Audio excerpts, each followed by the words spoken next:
Buenas tardes, queridos amigos, compañeros en SEDISA. Estamos hoy para un momento que creemos que es importante. Estamos con representantes de los partidos políticos que van a concurrir a las próximas elecciones generales, que han querido venir. Doña Carmen Andrés, portavoz adjunta de Sanidad del Partido Socialista Obrero Español. Doña Ana Pastor, que nos va a seguir desde la distancia, secretaria de Sanidad del Partido Popular, y don Rafael Cofiño, coordinador de Sanidad y Salud Mental de Sumar. Quien eche en falta el cuarto, que es Vox, hemos de decir que les hemos invitado y por alguna razón han declinado la invitación. Bueno, seguimos con los que estamos, que creemos que van a hacer francamente interesante el debate de hoy. Repito, muchas gracias a todos, porque ustedes, los que están en casa, en número de 140, creo que son 143 ahora mismo, ustedes, y los que están aquí, en número de 15 o 20, porque no admitimos más, ustedes conocen nuestra sede, justifican con su sola presencia y con su atención que nosotros estemos aquí en este momento importante. Contamos con don Jesús Sanz Villorejo, vicepresidente de la Fundación SEDISA, que es quien va a dirigir esta primera parte del debate. Adelante, Jesús. Muchas gracias. Gracias, José. Buenas tardes. Bienvenidos también al debate en el que vamos a poder conocer las distintas propuestas que en el ámbito de la sanidad realizan los principales partidos que concurren a ellas en el ámbito de todo el Estado, ¿no?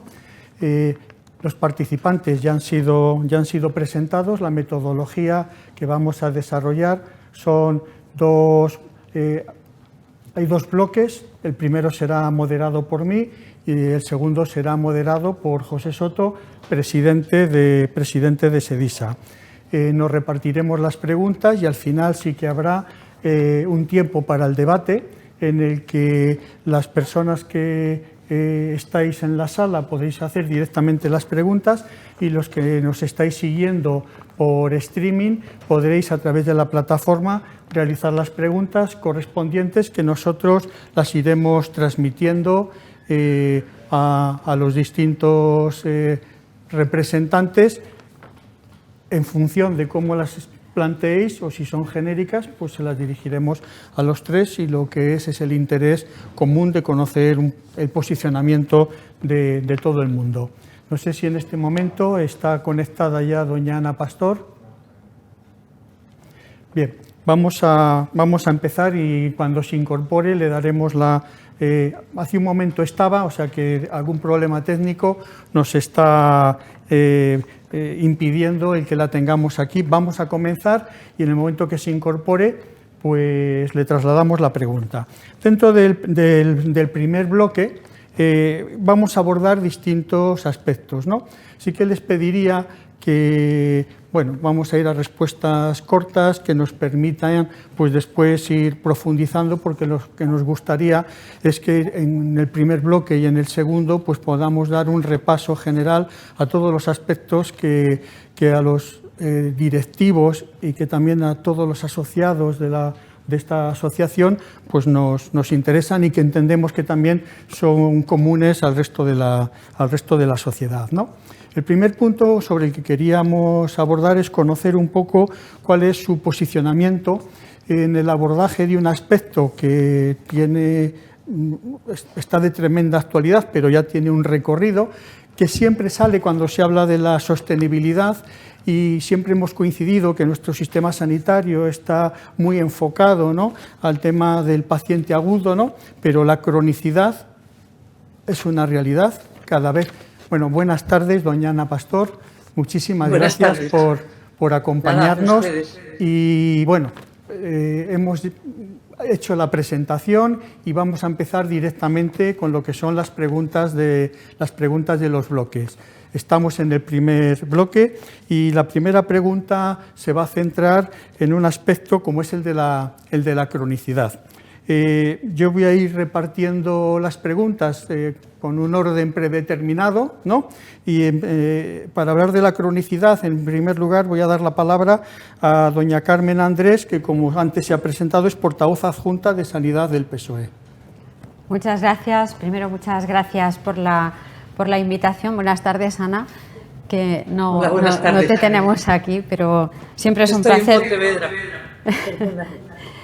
Pues nosotros, bueno, se ha dicho, ¿no? La cronicidad es un aspecto muy importante hoy, tanto en el sistema sanitario como desde el punto de vista de la salud, y es un reto. Es un reto junto con la longevidad, ¿no?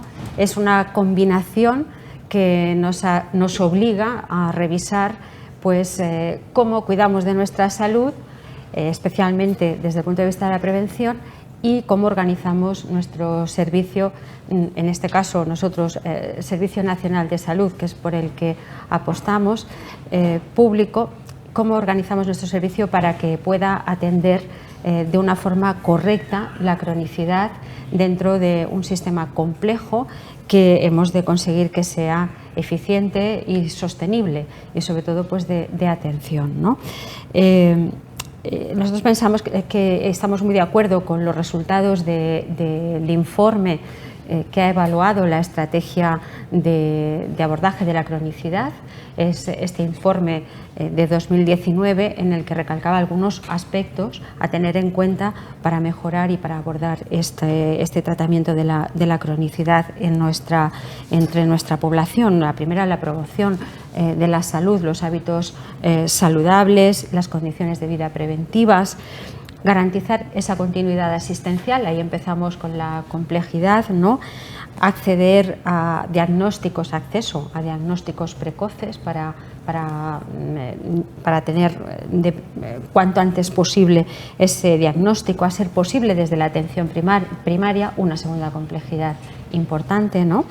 Y luego continuar con una prescripción adecuada, evitar la sobre o la polimedicación de las personas, tener una historia clínica compartida es otro aspecto que hemos de tener en cuenta, y coordinar esta atención sanitaria y social también, porque la cronicidad mezclada con la longevidad pues requerirá la integración de los servicios sanitarios y también sociales.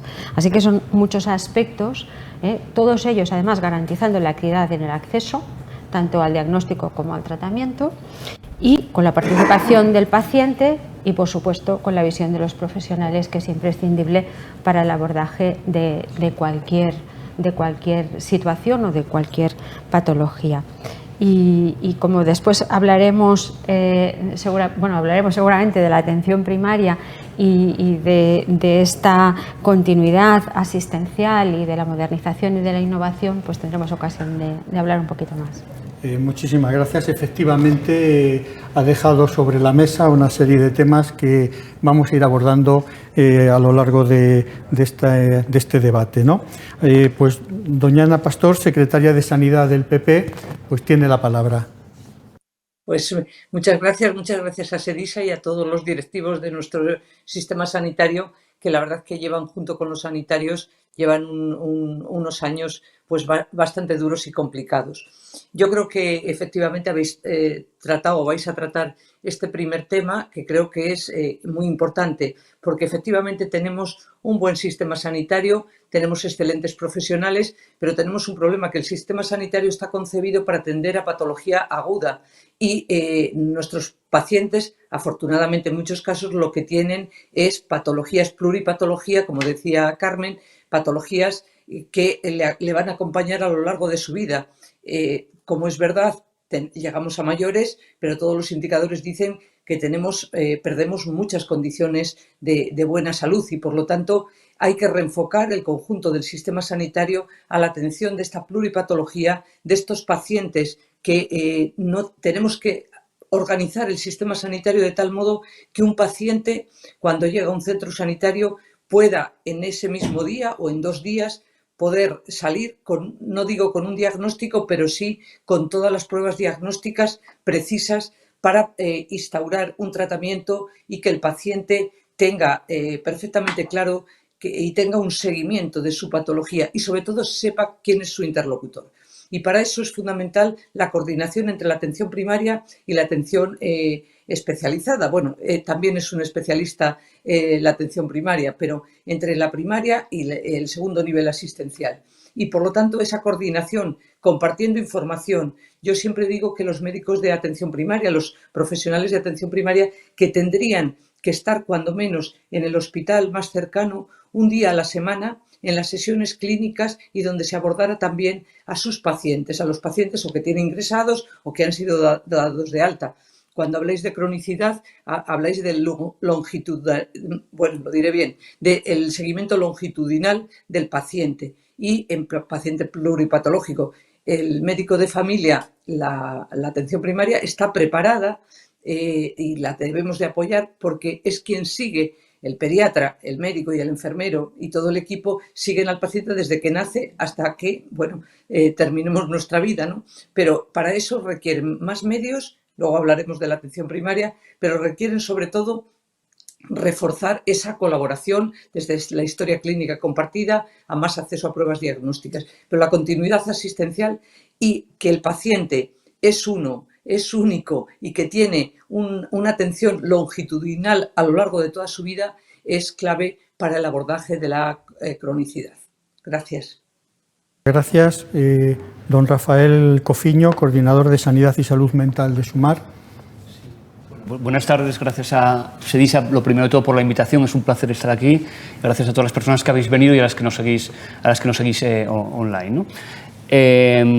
Estamos en el momento de la historia de nuestro país y la historia de Europa que, pese al descenso pequeñito que hemos tenido, un descenso de esperanza de vida, vivimos más tiempo, ¿no? El reto es vivir más tiempo y con mejor calidad de vida. La cronicidad en este sentido es un elemento claro al vivir más tiempo, ¿no? Lógicamente vivimos más y tenemos más enfermedades crónicas. Un reto importante es pensar que no hablamos y no nos gusta hablar de pacientes o enfermos crónicos complejos, sino de pacientes que tienen una enfermedad crónica y que viven en situaciones complejas, ¿no? Eso para entender un poco la propuesta. Varias de las respuestas que vamos a dar a esta pregunta, como comentabais, los vamos a ir dando a lo largo de hoy, ¿no? Hablaremos de atención primaria, financiación, sostenibilidad, innovación. Esos elementos son claves para la respuesta. Hay un elemento clave que es atención integrada, es decir, ahora mismo, hace unas semanas en Amberes, participaba en una conferencia internacional de atención integrada y es un modelo realmente sencillo porque además parte de lo que ya hablaba de atención primaria hace muchos años, ¿no? Que es cómo en un territorio determinado coordinamos los diferentes recursos sanitarios y sociales para poder facilitar que la ruta de un paciente en un proceso asistencial determinado sea lo más óptimo posible, ¿no? Esto es algo básico, pero es para evitar cómo coordinar bien los recursos sanitarios, pero cómo coordinarlo bien con los recursos sociales, que ese es otro elemento clave. Es decir, de nada nos vale que tengamos el mejor acceso a tecnología o a innovación farmacológica en un hospital o en atención primaria si cuando esa persona vuelve al domicilio para un cuidado de rehabilitación cardíaca, de recuperación de un ictus o un proceso de enfermedad avanzada, no tiene un sistema de cuidados y de apoyo domiciliario. Es decir, esto es un error que tenemos que subsanar, ¿no? Atención integrada en los territorios y, como veremos en la siguiente pregunta, con un elemento vertebrador de la atención integrada que es la atención primaria. Muchísimas gracias. En las respuestas, yo creo que los tres ponentes habéis dejado una serie de temas que van directamente asociados con el tema de la cronicidad, ¿no? Vamos a abordar un aspecto muy importante que es el de la atención primaria, de candente actualidad, aparece de manera recurrente y permanentemente en los debates dentro del mundo sanitario. La palabra crisis de la atención primaria es un recurrente que todos utilizamos, ¿no? Y yo creo que, en los programas electorales, ¿no?, que se van a plantear, seguro que todos recogen alternativas y propuestas directamente vinculadas con la atención primaria, ¿no? ¿Cuáles son estas propuestas? Empezamos por Rafael Cofiño. Sí, mi formación de hecho es como médico de familia, aunque he trabajado mayoritariamente siempre en salud pública. Llevo 23 años en salud pública, 13 como jefe de servicio y 2,5 como director general de salud pública en Asturias. Y siempre hemos participado en la formación de residentes de medicina familiar y comunitaria y enfermería familiar y comunitaria. De atención primaria ahora mismo, y la pandemia ha puesto en crisis las costuras de la atención primaria, requiere poder, prestigio personal y presupuesto, ¿no?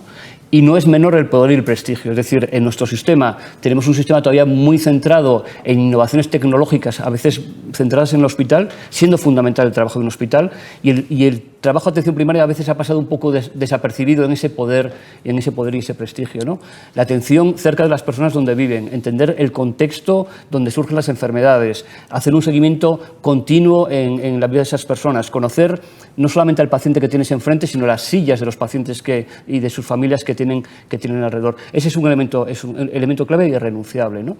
Requiere presupuesto, o sea, hay un elemento clave que luego hablaremos con el tema de financiación, incremento de financiación, y requiere estructura y liderazgo de profesionales, ¿no? Como posiblemente os pasa, que también comentaremos a las personas que trabajáis en cargos directivos, ha habido una falta de liderazgo, cambio generacional, incluso muy debido a la temporalidad de los profesionales que trabajan en atención primaria.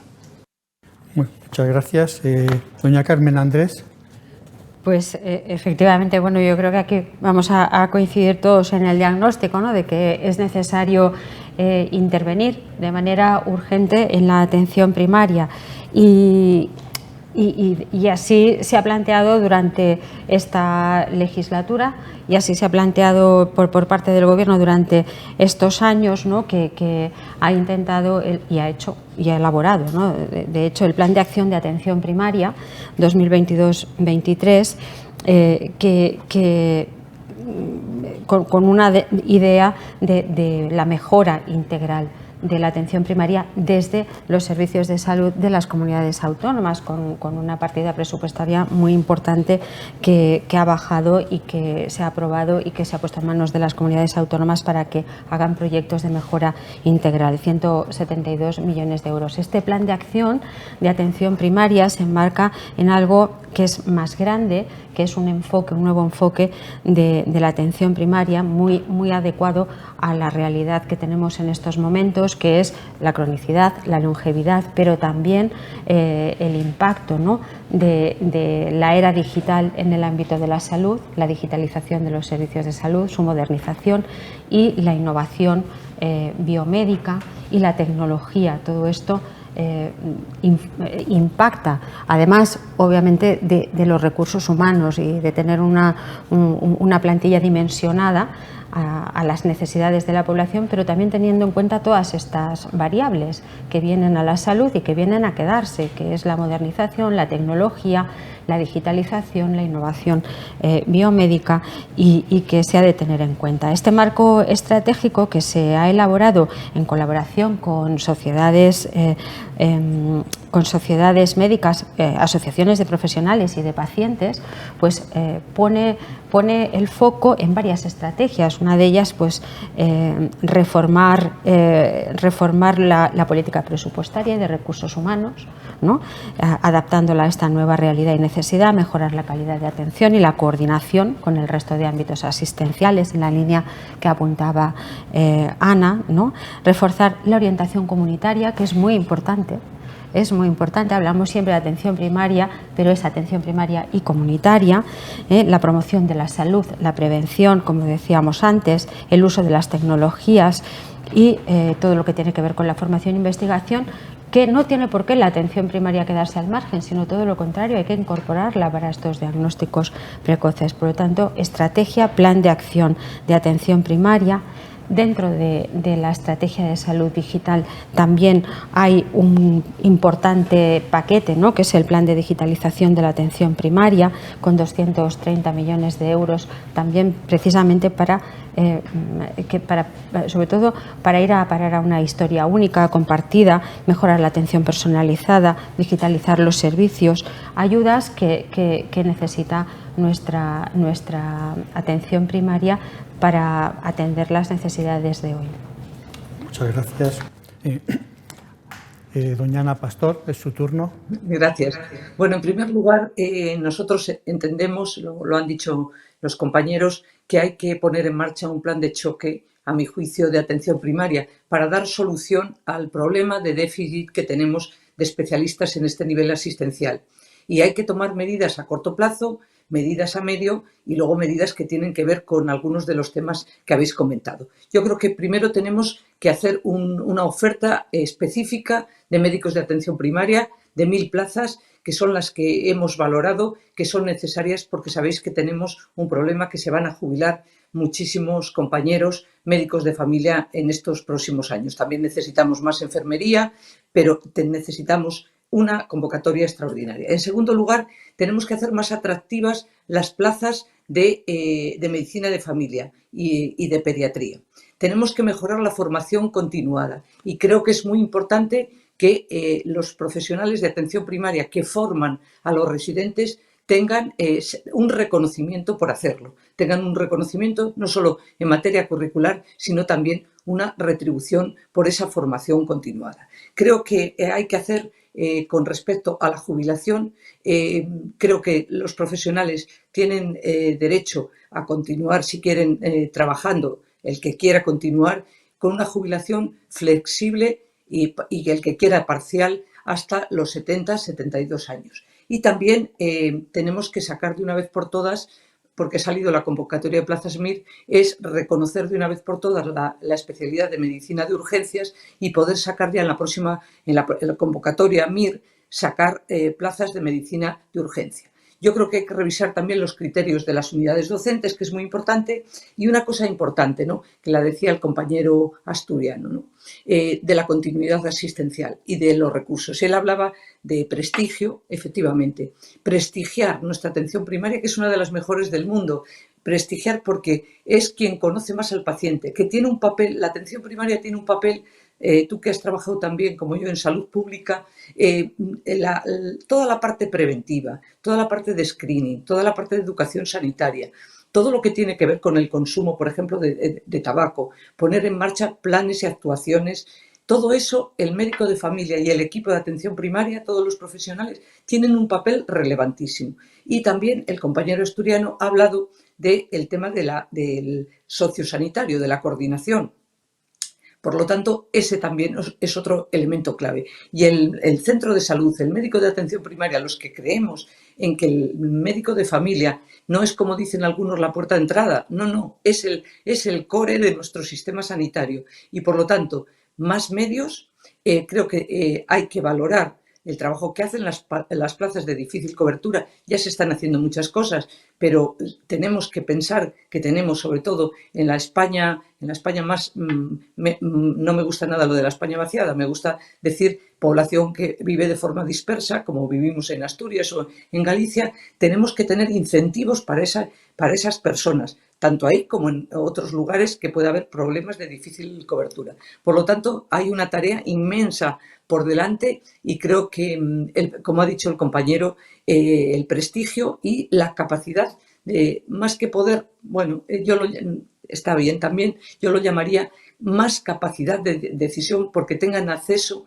a más tecnología y a más medios, sin olvidar también que muchos pacientes de los que estamos hablando, pacientes con pluripatología, son pacientes que necesitan asistencia en su entorno, y también eso hay que primarlo y tenerlo en cuenta a nuestros compañeros que están atendiendo a población en su entorno familiar. Creo que todo esto es importante y, por lo tanto, creo que es fundamental dar más medios y, por cierto, tener una historia clínica compartida, porque compartir información es clave para los profesionales, para nosotros. Muchas gracias. En las intervenciones de las dos preguntas anteriores hemos abordado, y ha quedado patente pues también al hablar de la atención primaria, ¿no?, la importancia de las personas que trabajan en el sistema, ¿no? La retención de los profesionales, las excesivas interinidades, ¿no?, las jubilaciones no solamente dentro del sector médico, ¿no?, sino también de otros colectivos profesionales.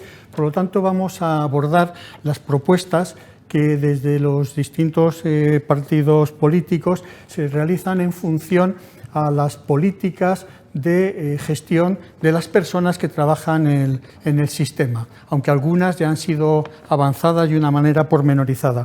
Empezamos esta pregunta por doña Ana Pastor. Bueno, pues encantada de seguir, ¿no? Porque es un poco hablar también de lo mismo, ¿no? De todos los profesionales sanitarios. Yo tuve la oportunidad, como saben, de llevar al Parlamento y lograr el apoyo de todos los grupos políticos de la Ley de Ordenación de las Profesiones Sanitarias.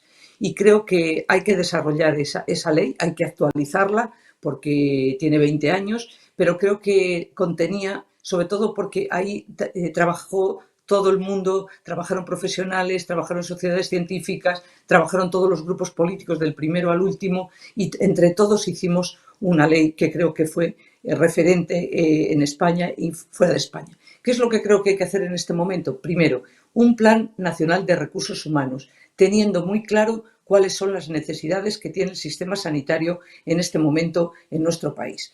¿Por qué? Pues porque el registro de profesionales, a día de hoy todavía hay comunidades que no han incorporado su información y es muy importante para planificar saber con qué recursos contamos. En segundo lugar, el tema de la formación continuada y del desarrollo profesional.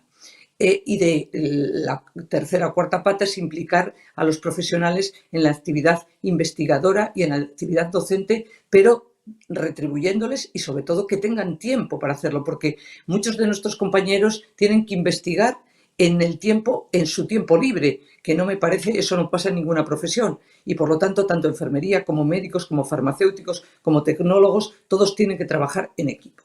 Desarrollo profesional y desarrollo de la LOPS. Creo que estamos en un momento donde las sociedades científicas, con ayuda de ellos y la Comisión Nacional de Especialidades, hay que abordar el contenido de las especialidades, actualizar el contenido de muchas de ellas y también pensar en lo que contemplaba la LOPS con respecto a lo que es formación, que puede ser formación de forma integral en algunas áreas y luego lo que se llamaban áreas de capacitación específica o si queremos hablar también de superespecialidades. Tenemos un problema y lo digo muy rápido porque sé que tenemos poco tiempo. El otro día estaba con un compañero que me decía el problema que hay en este momento para hablar de problemas reales, que todos son problemas reales, ¿no?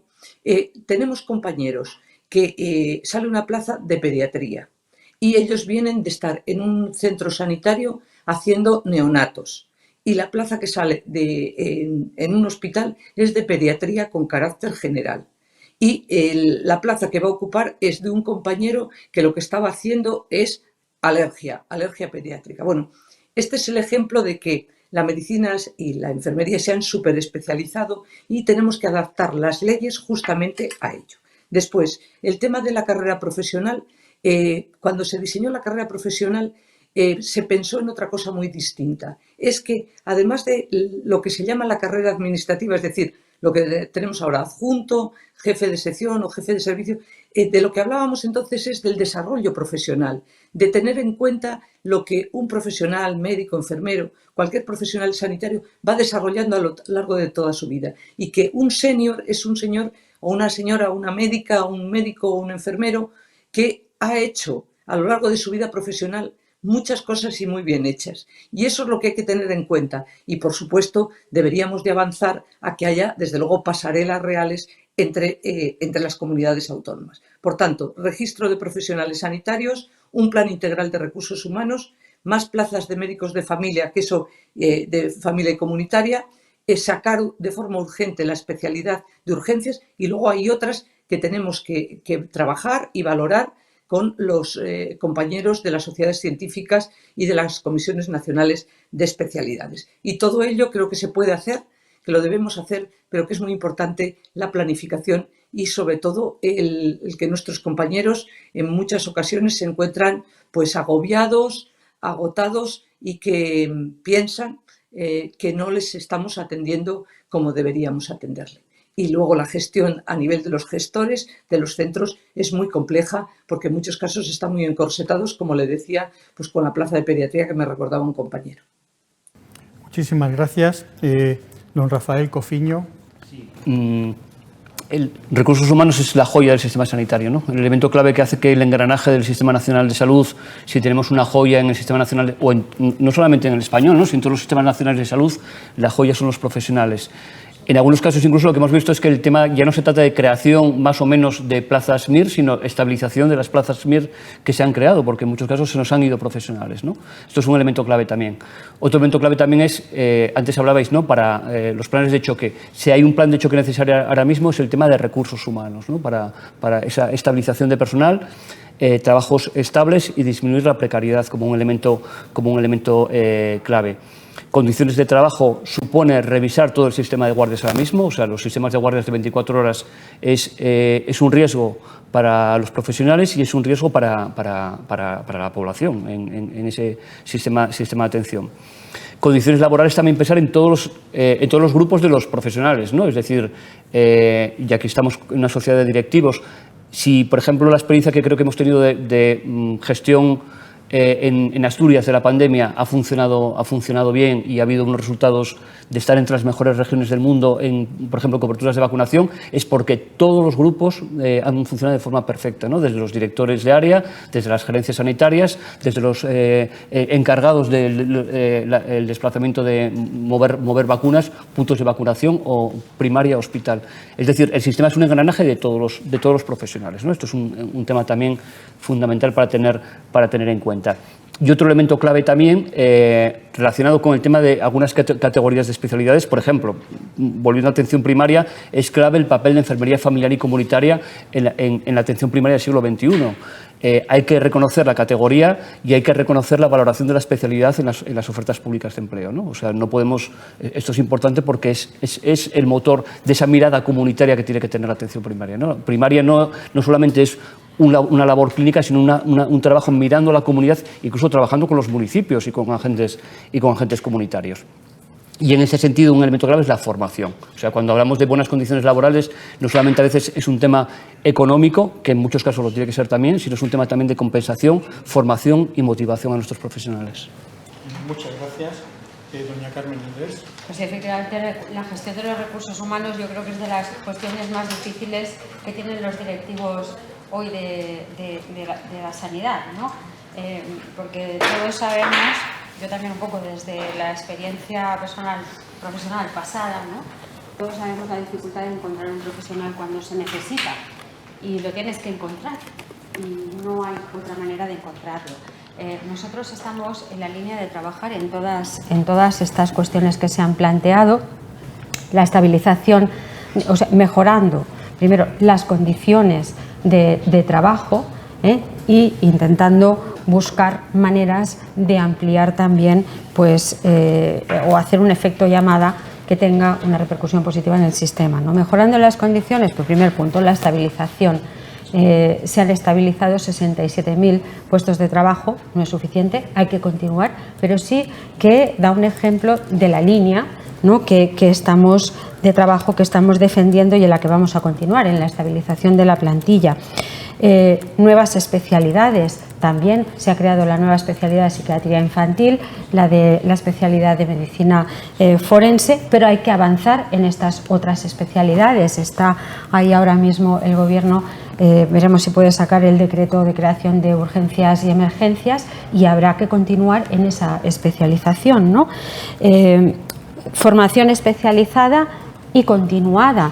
Pues en los presupuestos de 2023 hay 3,5 millones para esa formación continuada de los profesionales y 52 millones de euros para trabajar con las universidades en poder incrementar las plazas de facultativos, que es otra cuestión importante. Se ha podido hacer una convocatoria que es histórica por el número de plazas de MIR, 11.170 plazas, un 36% más que hace 4 años, y esto indica el camino, ¿no? La estabilización de la plantilla, incremento de las plazas, trabajar de la mano con las universidades, formación especializada, formación continuada y también mejorando las condiciones de trabajo. Habrá que revisar el Estatuto Marco, obviamente, para adaptarlo a esta nueva realidad y dotar de mejores condiciones de trabajo a todos los profesionales sanitarios. Y además darles medios para que la profesión también sea atractiva y no se encuentren, pues, con lo que nos hemos encontrado, con una atención primaria muy deficitaria en medios a disposición de los profesionales. Por eso vuelvo a repetir, el plan de acción de atención primaria con esta dotación que ya ha llegado a las comunidades autónomas y que los profesionales deben de conocerlo, de 172 millones de euros para mejorar. Dentro de la estrategia de salud digital, esos ya 230 millones que han llegado a la atención primaria para la digitalización, que no van a otra cosa más que a mejorar el trabajo de los profesionales, a facilitarles esa historia clínica compartida, esa atención personalizada y, por lo tanto, y infraestructuras. Mejorar también los espacios de trabajo, ¿no? Y recientemente pues, se han aprobado los criterios de reparto a las comunidades autónomas de 493 millones de euros para mejorar las infraestructuras con este presupuesto 2023. O sea, se trata de la universidad, el ejercicio de la profesión en condiciones que sean dignas, con los medios que se han de tener en el siglo XXI para poder trabajar y de esta forma no solamente prestigiaremos, sino que haremos posible que la profesión de médico y especialmente de médico, enfermera y el resto y también el soporte que sea administrativo sea pues atractivo dentro del sector público y podamos mejorar la calidad de la atención sanitaria y asistencial, vaya. Muy bien, muchas gracias. Vamos a cambiar de tema.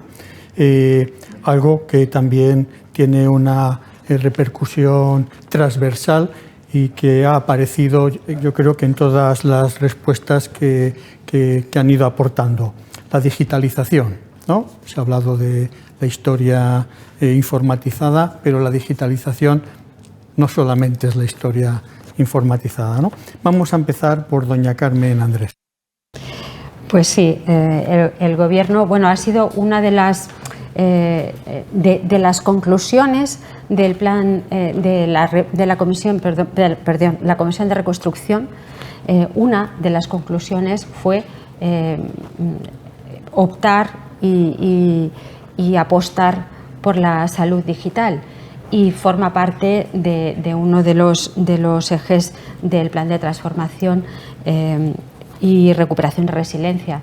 Y esta digitalización es una realidad que está ahí, que está en el presupuesto, que está desarrollándose y a través de la estrategia de salud digital de nuestro país, con una dotación presupuestaria de 700 millones. Ya he explicado un poco el reparto, ¿no? en la medicina de atención primaria y que va no solamente a la historia clínica digital, sino a crear un espacio nacional de datos, a la telemonitorización y no solamente a eso, sino a otros aspectos más asistenciales, ¿no? Para la mejora de los diagnósticos. Estamos hablando de tecnología, no solamente de digitalización, pues el plan INVEAD, que ha ido a la atención especializada, ¿no? Para la mejora de equipos tecnológicos y que tiene una dotación muy importante que ya ha sido ejecutada en gran parte. Y que bueno, es algo que es ineludible, está aquí, ¿no? Como hablaremos de innovación después, ¿no? De la medicina de precisión. Por lo tanto, es la estrategia de salud digital de nuestro país, se está desarrollando, no hay vuelta atrás, a no ser que ocurriera algo de alguna decisión de gobierno que lo tirara, pero lo veo difícil. Es una exigencia casi, ¿no? Del plan de recuperación y de la propia realidad y demanda asistencial. Entonces, bueno, está en ejecución. Muchas gracias. Doña Ana Pastor. Bueno, primero decir efectivamente que la digitalización del sistema sanitario, hablar de digitalización es hablar de innovación, y la innovación, uno de sus elementos es la digitalización, que es sin ninguna duda una de las grandes innovaciones del Sistema Nacional de Salud. Nosotros, el sistema sanitario, sin duda, es el que ha demostrado a lo largo de su historia y la salud de los ciudadanos que está pegada siempre a la innovación. De hecho, las vacunas han salvado vidas, los fármacos han salvado vidas, la mejora de la asistencia sanitaria en su conjunto ha salvado vidas y ha salvado vidas, como sabemos, la calidad del agua potable y de la eliminación de las excretas y la alimentación.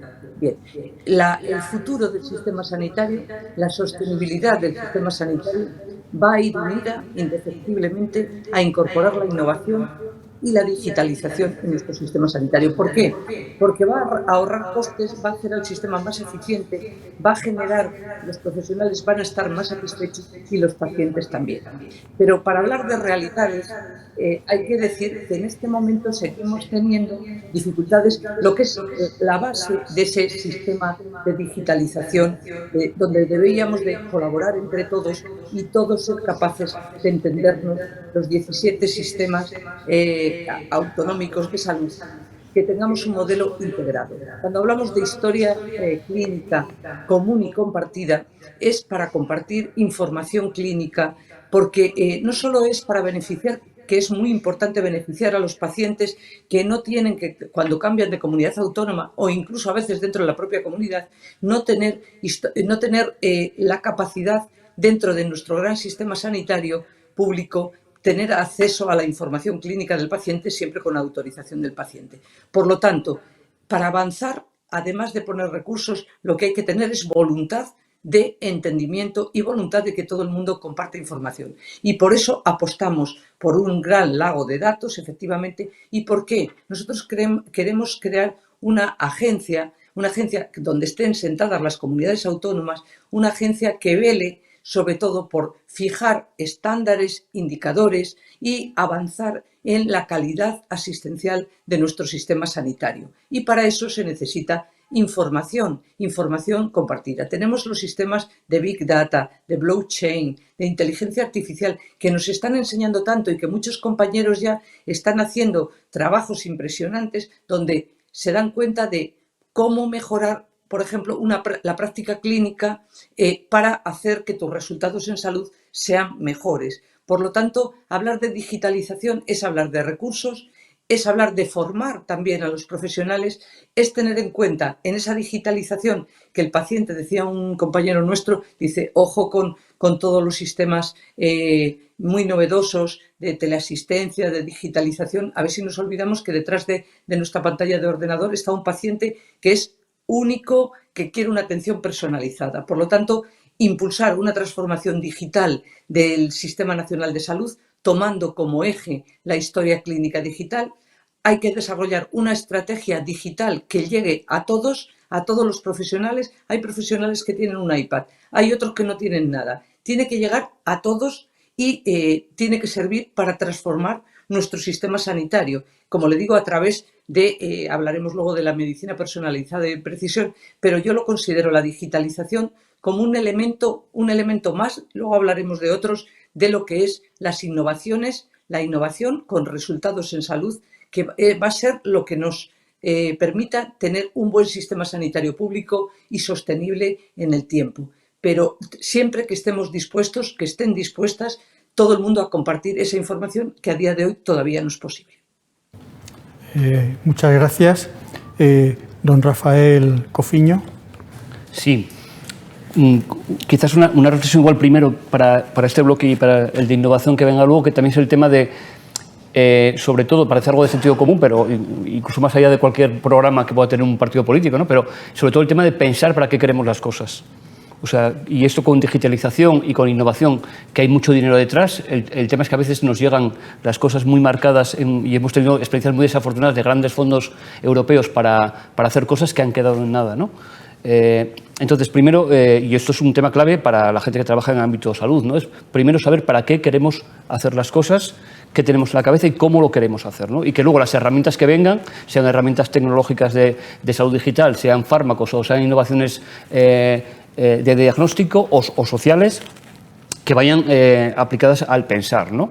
De hecho, como directivos, yo creo que este ejemplo siempre es un ejemplo muy claro, ¿no? Es decir, cuando a veces tenemos directivos en nuestro sistema sanitario dedicados a una tarea que es muy digna, como hacer una cartelera de guardias, dices, no, un directivo tiene que tener una labor de alto nivel de estrategia y de pensamiento, ¿no? Dentro del sistema. Eso también es importante tenerlo en cuenta. Con todo esto, lo que comentaban las compañeras, ¿no? Hay un elemento clave que es todo el tema de digitalización, salud digital, vinculado a herramientas clínico-diagnóstico-terapéuticas. Esto es un elemento en el que se ha avanzado mucho en los últimos años. Hay elementos claves con la historia clínica. La historia clínica, pensar en la integración de la historia clínica, que sea algo sencillo, manejable, usable que esté conectada y que incluso esté conectada con lo social, o sea, la parte de atención integrada que decía al principio tiene que estar conectado con los servicios sociales. Es decir, no podemos pensar ahora mismo el sistema sanitario alejado de los servicios sociales. Y el servicio social ahora mismo en un territorio puede ser el municipal, el autonómico o diputaciones y demás. Entonces, esa integración también viene por lo que es la red de informática. Segundo, herramientas que tengan que utilizar, que puedan utilizar, también hemos avanzado mucho, los pacientes y los ciudadanos, o sea, de consulta, de información, de acceso a información, que sean usables y que trabajen en términos de equidad. No todo el mundo accede todavía a tecnologías digitales, esto también hay que pensarlo así. Lo vemos con personas mayores que acceden a una prestación social, ¿no?, a través de herramientas online. Eso todavía no puede ser así, eso es un problema de desigualdades. Equidad entre todas las comunidades autónomas también, esto es un elemento importante porque a veces, lo hablaremos luego en innovación, las innovaciones parece que es quién corre, quién llega primero a determinados fondos, y entonces lo que estamos generando son desigualdades obvias en el sistema sanitario. Y luego otro tema, y termino con el tema de digitalización, sobre todo para cargos, esto de salud pública lo vemos mucho, ¿no? Salud pública o cargos directivos, que es nuestros cuadros de mandos. Nunca hemos tenido tantos datos como hasta ahora, pero posiblemente nunca como hasta ahora hemos tenido tan pocos cuadros de mandos sencillitos para tomar decisiones en el día a día. Entonces, hay que hacer buenos sistemas de monitorización para la evaluación clínica, para la evaluación de accountability o eficiencia del sistema sanitario, incluso en salud pública para la evaluación de los determinantes de salud, ¿no? Ahora mismo un buen directivo que trabaje en un territorio tiene que tener una visión no solamente de cómo están funcionando ciertos indicadores clínicos de mi hospital o de atención primaria, sino cómo están los indicadores socioeconómicos de mi zona, porque el código postal es lo que está determinando lo que está pasando dentro de un hospital o dentro de un centro de salud, ¿no? Entonces, y eso es posible. O sea, Asturias, por ejemplo, tiene experiencias sencillas y muy bonitas de cómo monitorizar los determinantes de salud en los municipios asturianos y cómo actuar en el territorio sobre todo ello, ¿no? Tenemos una herramienta muy potente a nivel del Ministerio que es el INCLAS, los indicadores clave del Sistema Nacional de Salud, que puede ser mejorado y puede ser llevado a un escritorio, que la gente lo puede utilizar en términos de usabilidad en la práctica diaria, seas clínico o seas gestor. Muy bien, muchas gracias. Como está íntimamente relacionado y ya incluso lo habéis avanzado, ¿no?, vamos a abordar la última pregunta de este bloque, que hace referencia precisamente a la innovación y al acceso de la innovación, algo que habéis citado en todas vuestras intervenciones, ¿no? Casi seguimos por don Rafael Cofiño para hablar precisamente de innovación y el acceso a la innovación. Bueno, para profundizar, porque ya se ha hablado de este tema anteriormente. Voy a intentar no repetir algunas cuestiones que ya he planteado. La innovación es un elemento clave. Pensar en términos también de que las innovaciones no son solamente innovaciones farmacológicas, diagnósticas o terapéuticas, sino también la innovación social, ¿no? Incluso otras innovaciones que parece que no son tan nuevas, pero si no están incluidas, si no las hemos conseguido incorporar, siguen siendo innovación. Por ejemplo, rehabilitación cardíaca es un buen ejemplo de cómo es un elemento fundamental en ese proceso asistencial de una persona que tiene un evento cardiovascular. Por ejemplo, sabemos que ahora mismo tener el mismo médico de familia, y posiblemente esto sería extrapolable a tener la misma médica de familia o la misma enfermera de familia, durante más de 14 años disminuye un 30% la mortalidad. Si esto fuera un fármaco, estaríamos agitados todo el mundo para meter este fármaco ahora mismo en innovación. Entonces, esta es una innovación, ¿no?, de esa palabra que nos cuesta tanto pronunciar y que yo creo que no la ponemos en práctica porque a todos nos cuesta tanto pronunciar la longitudinalidad, ¿no? Eso es innovación también, conseguir estabilidad de profesionales sanitarios. Respecto al otro tema de innovación, la propuesta que tenemos es una propuesta sencilla, que es, no hay que crear posiblemente nada nuevo, sino simplemente es ordenar estructuras que ya están funcionando, que son agencias de evaluación de tecnologías y agencias de evaluación del medicamento. Incluir en esa evaluación no solamente tecnologías sanitarias, sino también tecnologías sociales. Si no va de la mano lo sanitario y lo social, insisto, el tema del primer concepto que hablaba de atención integrada, la experiencia de los ingleses en algunas zonas determinadas de Londres, las experiencias de Nueva Zelanda, que tienen experiencias de atención integrada. Si no incluimos ese modelo de innovación sanitaria y social, vamos a tener dificultades, ¿no? Esta mañana hablábamos en otro debate con el tema de la incorporación de innovaciones de alto coste, la importancia también de valorar no solamente coste-efectividad, sino también coste-oportunidad, ¿no? Esto es un elemento que a veces cuesta, pero también es importante tener en cuenta. Tener en cuenta que el proceso de incorporación de nuevas tecnologías es complejo y tiene varios cuellos de botella, ¿no? Y uno también es el precio de fijación de medicamentos de alto coste, ¿no? Hay que valorar alto coste y alto valor en salud. Esto también es importante, ¿no?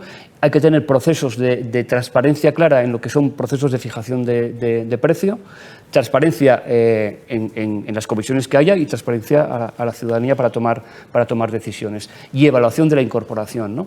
Esta agencia que proponíamos sería como un NICE actualizado, ¿no? Dentro de lo que es el NICE, que también tiene elementos de mejora con el paso del tiempo, pero sería una propuesta en este sentido. Muchas gracias. Doña Carmen Andrés. Pues sí, yo coincido obviamente, ¿no?, con las cosas que se dicen. Y en este tema de la importancia no solamente de la innovación tecnológica, que sí me gustaría destacar pues, el trabajo que ha hecho el Gobierno durante estos 4 años, pero también de lo que podríamos considerar innovación social, y es tener muy presentes los determinantes sociales de la salud. Es importantísimo tenerlos en cuenta porque determinan la salud de las personas, incluso la salud de una determinada población, ¿no? En mi ciudad, que es Barcelona, también hemos tenido experiencias de incorporar pues, algunos programas de innovación social para evaluar la salud de las personas, y por eso es importantísimo integrar las políticas sanitarias con las políticas sociales, no solamente de atención social, sino sociales. Es importante pues, que las personas puedan llevar una vida saludable, y para eso es imprescindible tener una renta familiar, una renta individual que lo permita y sea posible. Es importante, por lo tanto, hacer políticas pues en la línea que se han hecho en estos 4 años, pues de incrementar el salario mínimo interprofesional, revalorizar las pensiones, intentar ayudar en el tema de los gastos pues que son cotidianos, ¿no?, como pueden ser los eléctricos, porque en definitiva eso es lo que ayuda a llevar una vida pues mejor, una alimentación mejor y un estilo de vida más saludable, y ayuda en la salud, obviamente, ¿no? En cuanto a la innovación en la capacidad diagnóstica, pues se ha trabajado mucho, se ha de seguir trabajando en esta línea. Hay un camino abierto con el plan de transformación, recuperación y resiliencia. Yo solamente me referiré a algunas cuestiones muy puntuales que también son un reto, como es el abordaje del cáncer. En el abordaje del cáncer y en cuanto a diagnóstico, pues se ha extendido los cribados en algunos tipos de cáncer que no estaban, como el cáncer de cuello de útero, el cáncer de mama, el cáncer colorectal, y por lo tanto el diagnóstico precoz, o sea, el diagnóstico de la imagen, para hacer un diagnóstico precoz y trabajar en esta línea, incorporándolos a la cartera común de servicios, ¿no? En diagnóstico precoz, pues el plan INVEAT, que seguramente conocerán si trabajan en hospitales, porque para mejorar la capacidad diagnóstica de los servicios de atención especializada, que ha permitido pues renovar 585 equipos con casi 800 millones de euros en nuestros hospitales en estos 4 años, en esta línea de incorporar la tecnología al diagnóstico precoz, la implantación, el plan de implantación de protonterapia, con equipos que se han podido adquirir también en colaboración con la Fundación Amancio Ortega, 10 equipos en concreto, y finalmente la medicina de precisión o personalizada, ¿no?, con este plan Genes que está dentro del PERTE de salud de vanguardia, importantísimo, un importante instrumento de colaboración público-privada, con una dotación de 1.469 millones de euros para movilizar investigación en el sector privado y en el sector público, 800 millones en el público, 400 en el privado, para incorporar esta innovación biomédica que ha de cambiar pues, y que seguramente cambiará el paradigma de la medicina y de la atención sanitaria en nuestro país, y sobre todo de la salud de las personas, ¿no?, para no caer en aquello de identificar el sistema sanitario con la salud. La salud son bastantes más cosas, ¿no? Muchas gracias. Doña Ana Pastor. Bueno, muchas gracias. Bueno, efectivamente la innovación, cuando hablamos de innovación sanitaria, no solo debemos de referirnos a innovar en materia de fármacos o de tecnología. La innovación tiene que estar en los procesos asistenciales. La innovación tiene que estar en la formación de los profesionales. La innovación debe de impregnar todo el sustrato del Sistema Nacional de Salud. Y para eso hay que escuchar a los profesionales, porque en muchos casos parte de esas innovaciones a veces se intentan poner desde fuera y son ellos los que saben cómo funciona mejor el sistema sanitario.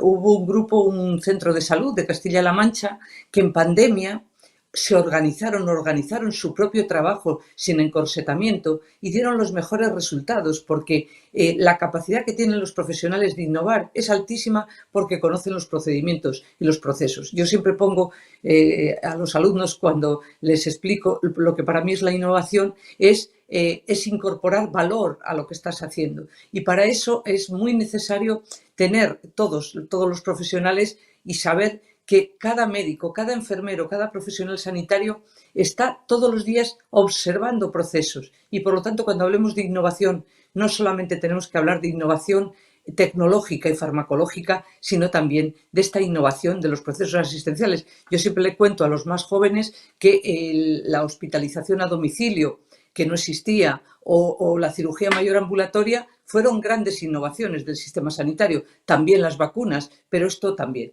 Y con respecto a lo que es la innovación tecnológica y farmacológica, yo creo que hace 5 años ya dije en un foro abierto que había que hacer un NICE español, porque era clave que para incorporar innovación haya un proceso transparente y que además de la eficacia clínica y la efectividad hay que tener en cuenta el valor real que aporta un fármaco, una tecnología a la morbilidad o al suprimir la mortalidad o bien a mejorar la calidad de vida del paciente. De hecho, hay grupos internacionales que están trabajando con los PROS, están trabajando con muchos indicadores de calidad de vida del paciente. Por lo tanto, nosotros apostamos, así lo recogí siendo portavoz de la Comisión de Reconstrucción en el Congreso, una agencia de evaluación clínica, semejante un NICE español, que tenemos que garantizar que la innovación llegue a todos los ciudadanos de nuestro país, cosa que no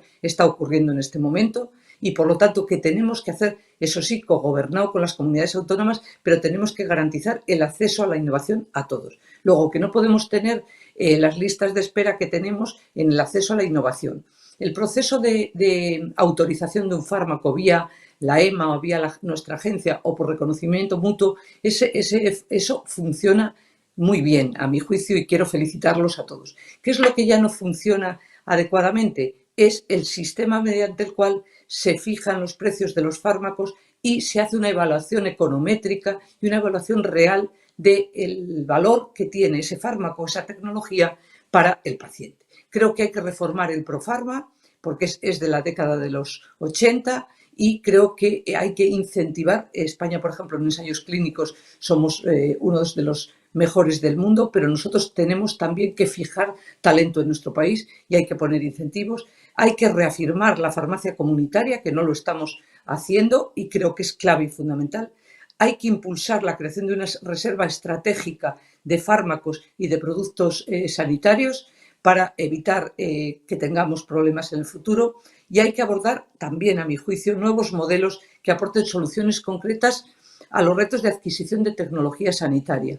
Y también tenemos ese consorcio de todas las agencias de tecnología, creo que hay que mejorar su gobernanza. Pero me gustaría terminar diciendo que hay que medir el valor, para eso hay que crear una agencia independiente, no puede ser la agencia evaluador y financiador, tiene que ser independiente, tenemos grandísimos profesionales, tiene que ser multidisciplinar y además el segundo tema es que la innovación está en la formación, está en los procesos asistenciales y está en la incorporación de tecnología, de fármacos y tecnología, por supuesto, también. Pero tener ese concepto integral de lo que es la innovación creo que es muy importante. Y el valor, la palabra valor, que es tan importante. ¿Qué aporto yo? ¿Qué le aporto yo al paciente? ¿Está mejorando su calidad de vida? Porque ese sí que es un indicador de resultado. Estoy parando, ya no tiene metástasis, tenemos que hacer un esfuerzo en todo este campo. Bueno, muchísimas gracias por todas sus intervenciones. Con esto hemos terminado el primer bloque. Vamos a dar comienzo al bloque temático 2, en el que se incorporará como moderador don José Soto. Y para hacer el cambio, medio minuto de paréntesis y seguimos con el debate. Muchísimas gracias. Bueno, seguimos este interesante coloquio donde estamos enterándonos de los razonamientos y de los planteamientos de los partidos políticos, Partido Socialista Obrero Español, Partido Popular y Sumar, que han querido venir hoy aquí con nosotros. Y vamos al segundo bloque. Yo le ruego también, como antes hemos hecho en el primer bloque, ajuste a los 3 minutos a cada respuesta para que nos dé tiempo a abordar todos los interesantes temas que nos vienen ahora. Y empezamos por un tema muy relevante, que es el dinero. Ha salido en varias ocasiones ya y vamos a ello. Don Rafael, presupuesto salud. Sí, para marcar un poco de dónde va a venir el dinero, ¿no? Que es importante porque a veces parece que se prometen un montón de cuestiones nuevas y lo importante es ver de dónde viene el dinero. Una propuesta de Sumar claramente en su programa y que Yolanda Díaz anunciaba estos días y ya venía tiempo hablando de ello, es el tema de fiscalidad progresiva, ¿no? Va a ser una medida que posiblemente no nos va a afectar a ninguna de las personas que estemos ahora mismo en la sala, ni que estén viendo la televisión, porque seguramente no sois grandes poseedores de riquezas ni grandes tenedores. Si fuerais grandes poseedores de riquezas, quizás no estaréis aquí seguro viendo este debate, ¿no? La propuesta de fiscalidad progresiva es muy sencilla, que es decir, más impuestos para aquellas personas que tienen más impuestos y para aquellas grandes empresas, ¿no? Cuidar la economía de las clases medias, de las pequeñas y medianas empresas y cuidar la economía de los autónomos. Y esta es la forma de poder financiar los pilares de nuestro servicio, de nuestro sistema de bienestar, ¿no? De nuestro estado de bienestar, sanidad, educación y la rama sociales, que es una pata que tenemos que reforzar, ¿no? En cuanto al tema de sanidad, concretamente, las propuestas de Sumar son claras también en el sentido de decir, vamos por detrás en cuanto al gasto sanitario público, en cuanto al presupuesto sanitario público, que la palabra gasto el otro día me decían que es como suena, parece que un poco fea.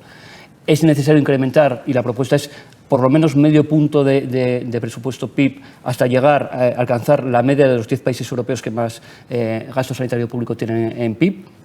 Y concretamente en este incremento, dos grandes, teniendo en cuenta también el tema de los porcentajes, pero sobre todo con dos grandes propuestas, 25-30% atención primaria y un 4% a salud pública, ¿no? Que es una forma de reforzando directamente primaria y salud pública, se refuerzan también las otras políticas en hospital y en servicios de salud mental.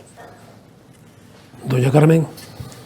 Pues obviamente el presupuesto es imprescindible para hacer funcionar cualquier organización, institución, proyecto, nuestras casas. El presupuesto es fundamental, ¿no? Y hacer una buena gestión para conseguir un presupuesto que sea eficaz y que además sea eficiente, pues es un trabajo que no es menor y requiere de una buena gobernanza y también de unos buenos técnicos, ¿no? Que sepan hacer bien las previsiones. Nosotros apostamos por la línea que hemos seguido estos 4 años de incremento del presupuesto de sanidad, un presupuesto que ha pasado de 2018 de 4.253 en miles de millones de euros, 4.253 millones de euros, ha pasado a 2023 a 7.000 millones de euros, más de 7.049. Es en este momento un 6,7% del PIB. Es un crecimiento importante en una época de crisis sanitaria y económica, que quiere decir que se ha podido dar prioridad y se ha trabajado pues de una manera que deja clara la apuesta por la sanidad. En este caso hablamos de presupuesto de sanidad, por la sanidad de nuestro gobierno. En cuanto a gasto público, que es una palabra fea, pero es un indicador que se utiliza, ¿no? El gasto público sanitario, en este caso gasto público sanitario, ha pasado de 2016 a 2020, que es el último dato que tenemos, de un 6% del PIB a un 7,5%, de 1.430 euros año persona en 2016 a 1.770 euros persona y año en 2020. Es en línea ascendente para pues estar en correlación con las necesidades de salud que existen en nuestro país, ¿no? Podemos hablar después de cómo podemos hacer que el presupuesto pues realmente cumpla con las expectativas que tiene de eficiencia y de eficacia, que no solamente son en términos de números, sino que son en términos de salud, que es una cuestión que es importante y nos tiene que interpelar. La sanidad pública, el sistema sanitario público, no es una empresa que ha de obtener beneficios en términos económicos, sino que es una empresa que ha de obtener beneficios desde el punto de vista social, en salud de las personas, y eso pues modifica un poco el parámetro, ¿no?, del planteamiento de modelos. El modelo por el que estamos nosotros, que es el modelo de un Servicio Nacional de Salud fuerte, que sea sólido, que sea público, que garantice la calidad, la gratuidad y la universalidad, pues pasa ineludiblemente por hacer una gestión presupuestaria, primero de línea ascendente y después de eficiencia y efectividad en términos de salud. Doña Ana. Bueno, muchas gracias, doctor Soto. Bueno, primero de todo decir que lo que se llama gasto sanitario, yo creo que es, si hay de todo el gasto público, si hay un gasto que es una gran inversión, es la inversión en salud. El último año, los últimos datos consolidados de gasto sanitario en España es de más de 87.000 millones de euros. Pero ese presupuesto, si se gestiona de forma eficiente y de forma eficaz, es la mejor inversión que podemos tener los ciudadanos. Todos nosotros queremos pagar nuestros impuestos, desde luego el que más tiene que pague más, y el que no tiene, todos, entre todos, colaboremos para que pueda tener acceso a todos los servicios, pero es verdad que es, sin ninguna duda, una prioridad, y para nosotros es una prioridad la inversión en sanidad, hablando de que la inversión es del conjunto del Sistema Nacional de Salud.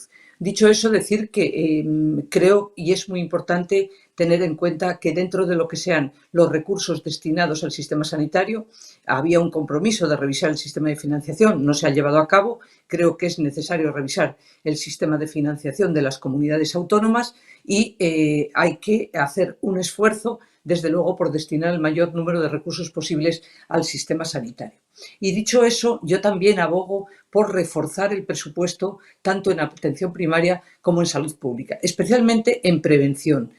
Creo que tanto la prevención, educación sanitaria, prevención primaria y prevención secundaria, todo lo que tiene que ver con prevención de patologías, hábitos de vida saludable, le tenemos que destinar, hablaba el compañero, de un 4%, yo creo que o un 4 o un 6%, creo que sería en términos bastante razonables, y sobre todo aumentar y tener programas y actuar sobre factores de riesgo, del que poco se ha hablado.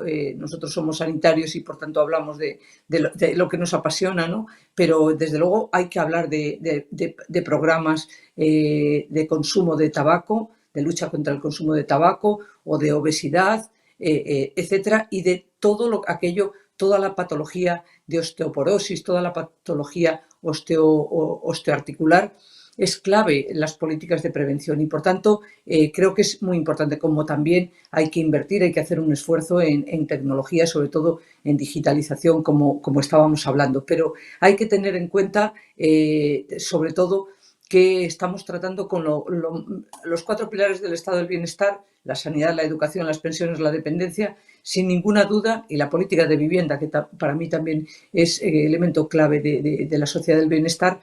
Tenemos que ser conscientes de que es una inversión, porque cada año de vida ganado es tan importante, no solo en términos tangibles, sino también en intangibles, ¿no? Y mejorar la calidad de vida de la gente. Muchas patologías las podemos prevenir o las podemos anticipar, podemos hacer un diagnóstico precoz.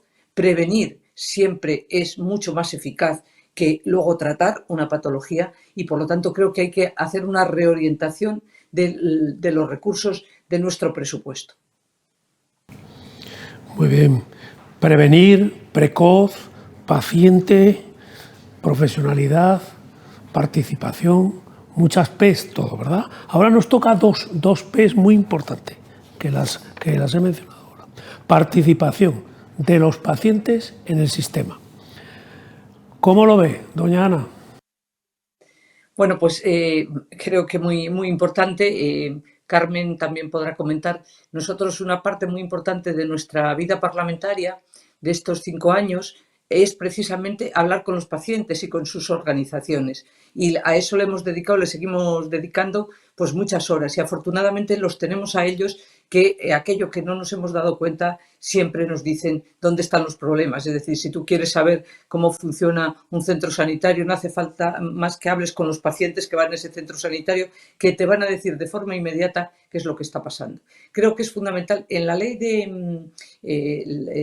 de autonomía del paciente, por primera vez se recogieron algunos de esos derechos, además de los que ya estaban en la Ley General de Sanidad, por supuesto, también en la Ley de Cohesión, se recogieron algunos de esos derechos que tienen los pacientes, entre otros el testamento vital, que creo que es un instrumento que muchos pacientes lo desconocen, pero que es muy, muy importante. Y creo que ahí se dio un paso también con el apoyo y con el acuerdo de todos los partidos políticos para llegar a esa ley, que creo que fue un paso importante. Pero estamos hablando del 2003 y creo que la participación de los pacientes y de sus organizaciones tiene que mejorar sustancialmente, tiene que mejorar desde el punto de vista cuantitativo, pero sobre todo cualitativo, porque nosotros desde las personas con enfermedades raras, tenemos todos los pacientes de cáncer, tenemos todos los pacientes cardiovasculares. El otro día me venía a ver el padre de un niño con síndrome de Noonan. Y me decía, ¿qué hago? ¿A quién me dirijo? Creo que contar con ellos es, desde luego, la clave del funcionamiento del Sistema Nacional de Salud. En la Ley General de Sanidad ya se preveía la participación en las comunidades, en el entorno de los centros de salud de los pacientes, pero creo que a nivel nacional y a nivel, estas son unas elecciones generales, a nivel del Ministerio de Sanidad, tiene que haber una participación, además que tiene que llevarse a norma, porque es muy importante llevar a norma, y tienen que participar las asociaciones de pacientes por supuesto, ya tienen una vía de participación cuando hay exposición de órdenes ministeriales, reales decretos o proyectos de ley, pero tienen que tener una mayor participación. O cuando se está legislando, espero ser diputada en la próxima legislatura, cuando estemos legislando es muy importante escucharlos en esa fase previa a tomar decisiones, que haya tiempo suficiente, que no se hagan las cosas de una manera rápida y que se escuche a los pacientes y a sus organizaciones. Pero hay que hacerlo en la norma y hay que hacer una mayor participación de todos ellos. Aprendemos, creo que hemos aprendido todos mucho y aprendemos cada día de ellos. Don Rafael. Sí, se comentaba, ¿no? O sea, una de las herramientas de más innovación que podemos tener ahora mismo en el sistema sanitario es el tema del acto clínico, de poner una silla y sentarse cerca del paciente, preguntar y escuchar. O sea, esa es la mayor innovación. Se haga desde atención primaria en una consulta o se vaya a un domicilio, o haya habido un acto quirúrgico y haya que salir fuera y dar una información a la familia, ¿no? Escuchar, escucha activa, preguntar, empatía, cómo estás, qué necesitas y cómo podemos mejorar. Esas son las herramientas clave. En participación, las propuestas que hacemos tienen como 3 capas, ¿no? Hay una capa muy macro, que es el tema del Pacto Social en Sanidad, que es un espacio de participación también. Es decir, no se trata de que haya solamente un consenso macro a alto nivel, sino cómo desde los diferentes agentes sociales, desde la comunidad, pacientes y profesionales, establecemos un marco de la sanidad pública y universal que queremos para los próximos años. Va a haber cosas en las que posiblemente no nos pongamos de acuerdo o que haya diferencias, pero tenemos que ponernos, como hubo un pacto para las pensiones en su momento, tiene que haber un marco de regulación, de escucha y de participación para decir, este es el marco del sistema público y universal que queremos para los próximos años. El otro espacio de participación es el espacio de los pacientes. Tenemos experiencias y tenemos métodos. Por ejemplo, en Asturias hay una experiencia muy bonita de cómo se ha evaluado los servicios de salud mental por parte de los pacientes. Pacientes en salud mental han evaluado los propios servicios y han propuesto mejoras en los servicios de salud mental. Y el otro nivel de participación es la participación comunitaria como ciudadanos. Uno de los errores grandes que hemos tenido en el sistema sanitario es considerar a las personas como usuarios o como clientes, ¿no? Entonces, tratar a alguien como cliente hace que el uso del sistema sanitario sea como clientes. Y no es lo mismo usarlo como cliente que como ciudadano, ¿no?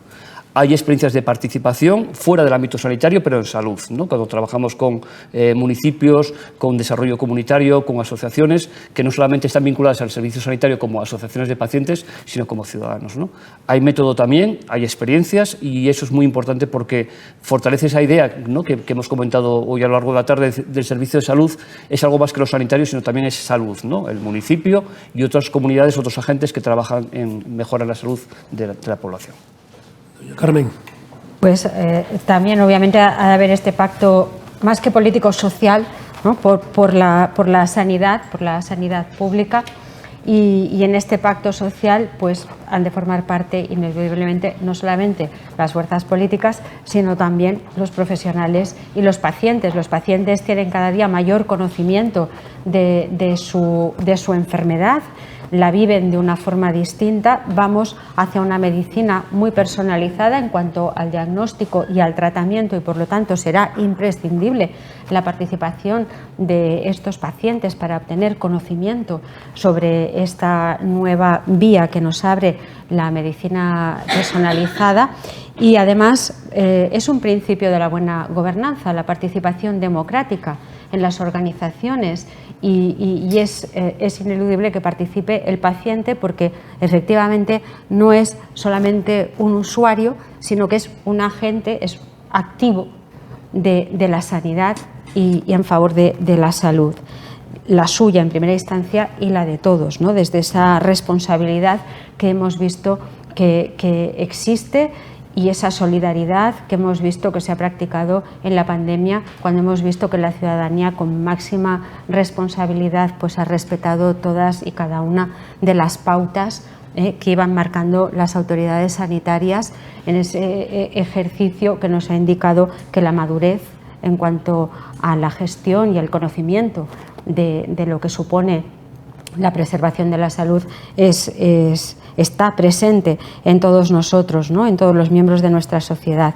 Por lo tanto, aportan conocimiento, aportan experiencia, ayudan a la corresponsabilidad en tener una buena salud de todos, y además no solamente contribuyen en estos términos de calidad, sino de hacer suya la propia institución y defenderla, que creemos que es muy importante, sentirse parte de algo que es de todos, porque está financiado con recursos públicos que provienen de todos, y abogamos por encontrar esas vías, esos instrumentos de mejora de la participación, que no sea solamente en los consejos técnicos de redacción de las estrategias nacionales, que no sea solamente en esos consejos de participación municipales, sino que sea de una forma que se pueda percibir y que puedan percibir de una manera más intensa.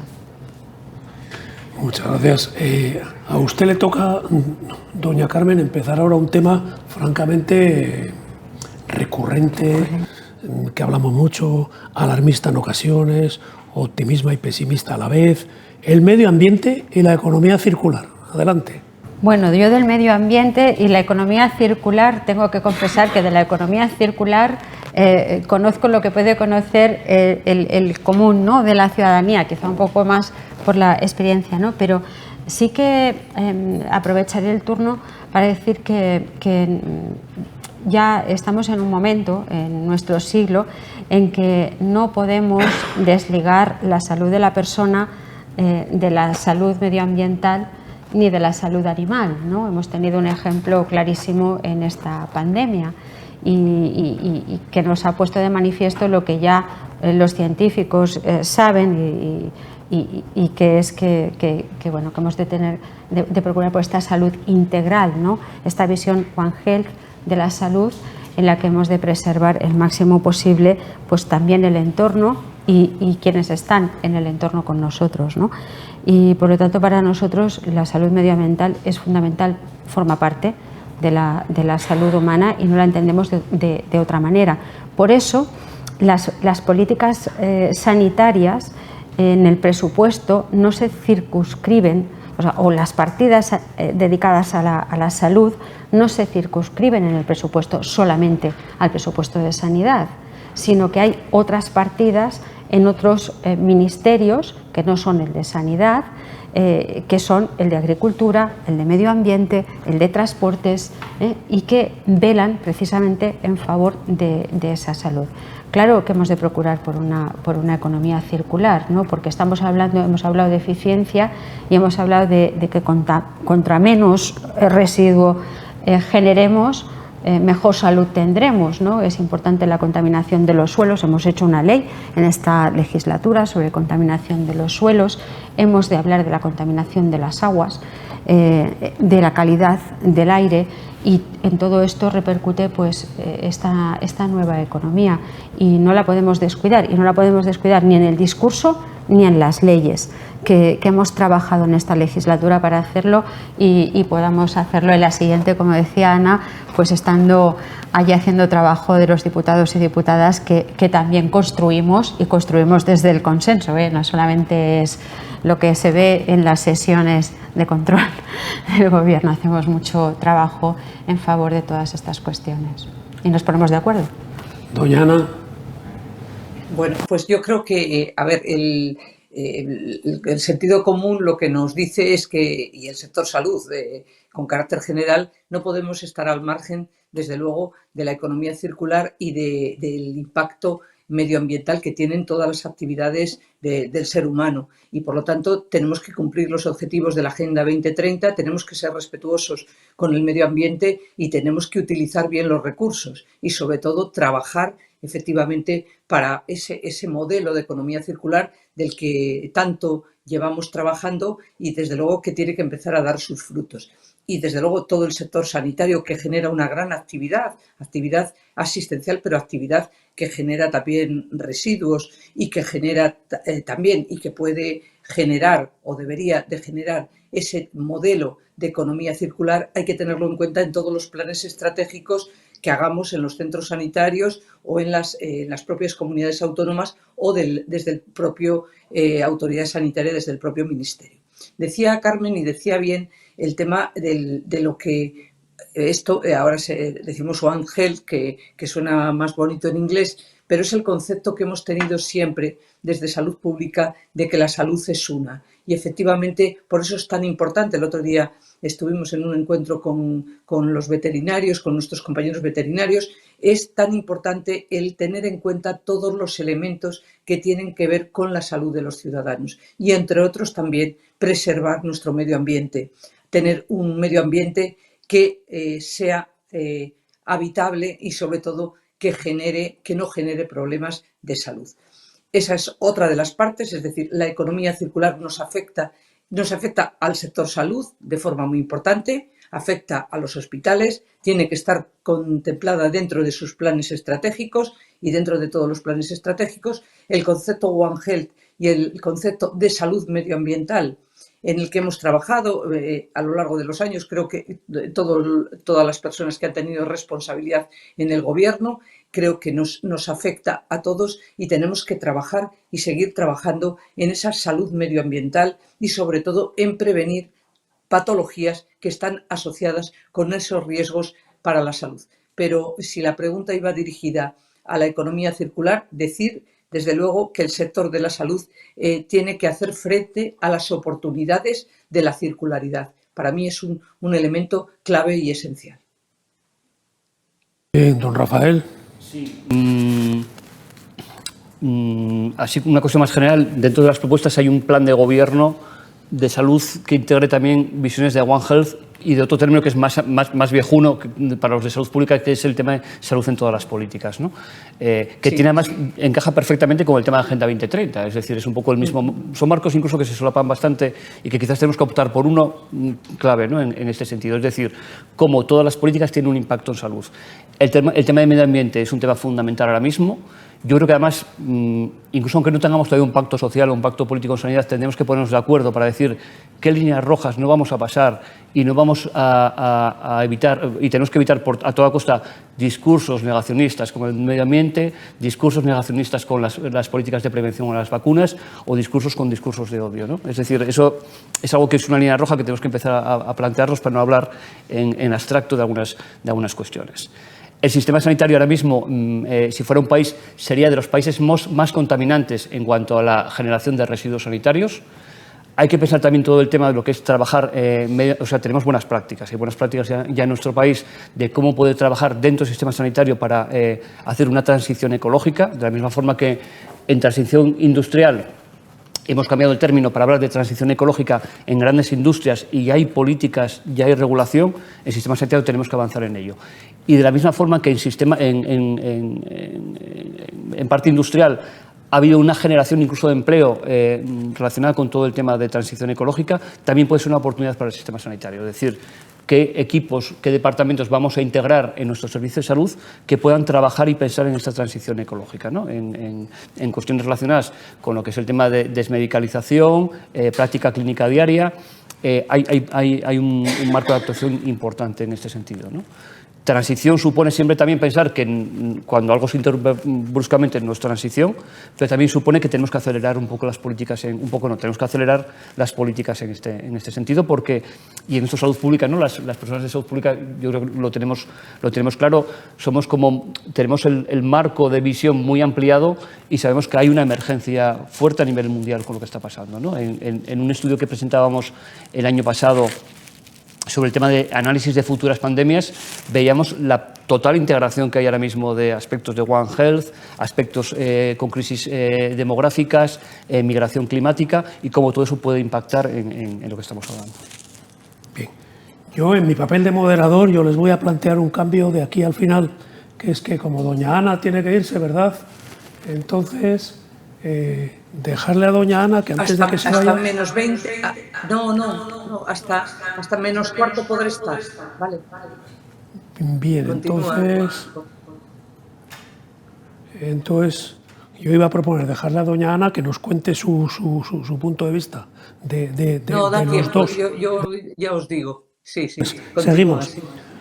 Colaboración público-privada, un tema también que da origen a muchas discusiones, artículos de prensa, opiniones públicas, etcétera. Don Rafael.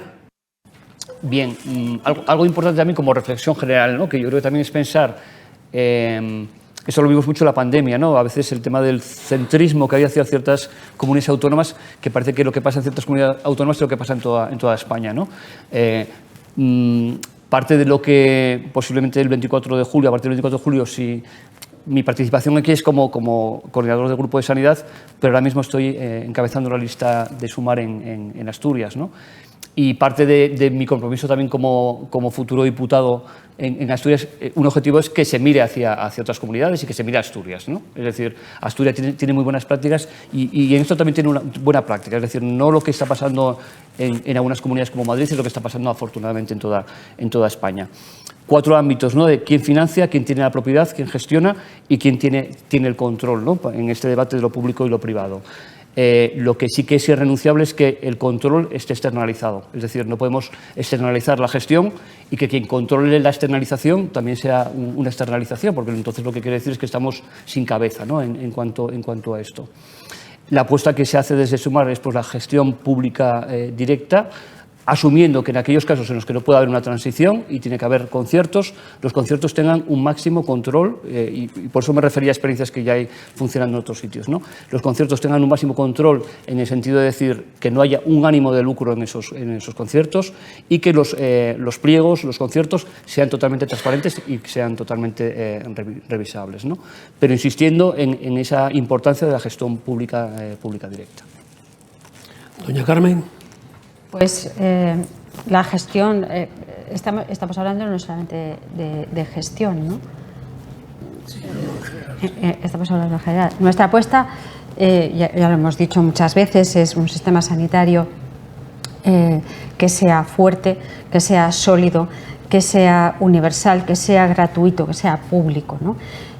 La forma de hacerlo y de gestionarlo, pues en muchas comunidades hay ampliamente el sistema es de gestión directa, de titularidad pública prácticamente el 100%. En otras comunidades hay una gestión mixta, gestión directa y gestión indirecta a través de conciertos y ¿Y eso por qué? Pues porque para garantizar un derecho, que es un derecho que está reconocido en la Constitución, que es el derecho a la salud, en el momento que se empezó a implementar el Sistema Nacional de Salud y todo no podía ser de gestión directa y titularidad pública, pues obviamente se concertaron servicios para garantizar la atención sanitaria, ¿no?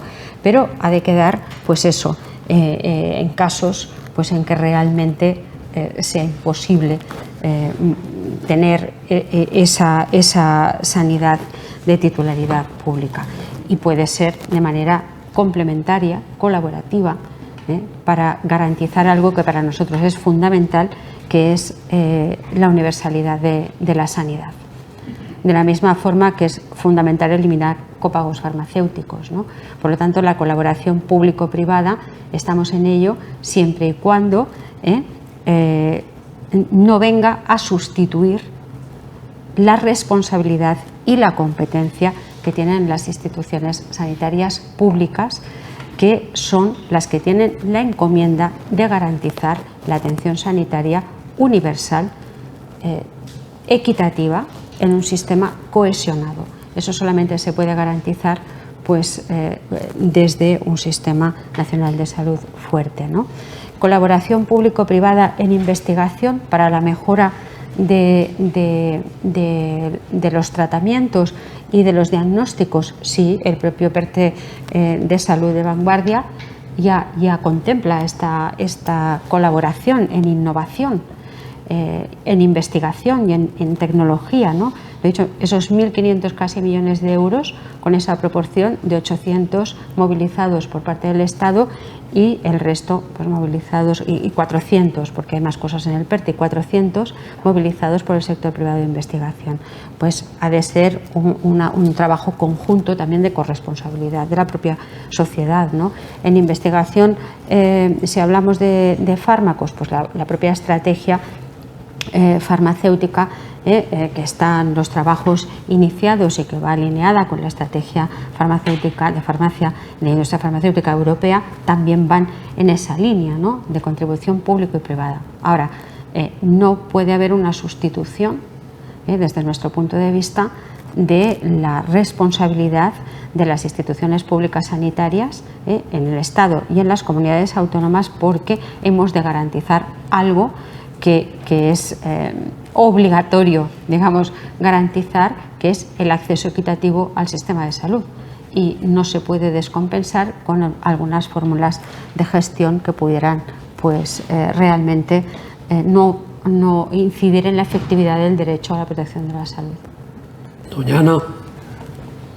Sí, muchas gracias. Bueno, con respecto a lo que está planteando de colaboración, yo siempre tuve que llevar al Parlamento, como saben, la Ley de Cohesión y Calidad del Sistema Nacional de Salud.